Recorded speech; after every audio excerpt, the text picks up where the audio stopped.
KSSP Kuttippuram മണ്ഡലം committee തിരഞ്ഞെടുക്കപ്പെട്ട ജനപ്രതിനിധികൾക്ക് സ്വീകരണം നൽകി.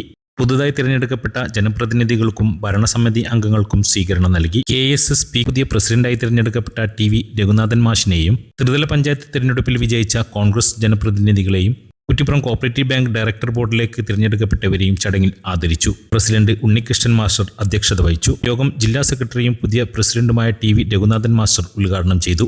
ജനപ്രതിനിധികളായ ബ്ലോക്ക് പഞ്ചായത്ത് മെമ്പർ അഷ്റഫ് രാങ്ങാട്ടൂർ, ഗ്രാമപഞ്ചായത്ത് മെമ്പർമാരായ പാറക്കൽ ബഷീർ, അഹമ്മദ് കുട്ടി ചെമ്പിക്കൽ, KP അസീസ്, റിജിത ഷലീജ്, നജിമത്ത് പാലാറ എന്നിവരെയും കോഓപ്പറേറ്റീവ് ബാങ്ക് ഡയറക്ടർമാരായി തിരഞ്ഞെടുക്കപ്പെട്ട പാറക്കൽ ബഷീർ, മടത്തിൽ ശ്രീകുമാർ, സക്കീർ തൊഴുകാട്ടിൽ, PP വേലായുധൻ, അനൂഷ അനീഷ് എന്നിവരെയും ചടങ്ങിൽ ആദരിച്ചു. Advocate Mujeeb Kulakkad, Parakkal Basheer, Madathil Sreekumar, KT Siddique, PV Mohanan, Ashraf Rangattoor, Ummukutty teacher, M Abdul Khader, CT Balabhaskaran, Benny Thomas തുടങ്ങിയവർ ആശംസകൾ അർപ്പിച്ചു സംസാരിച്ചു. സെക്രട്ടറി T അബ്ദുൾ റഹ്മാൻ സ്വാഗതവും EV ഹരിദാസൻ നന്ദിയും പറഞ്ഞു. News bureau, Kuttippuram.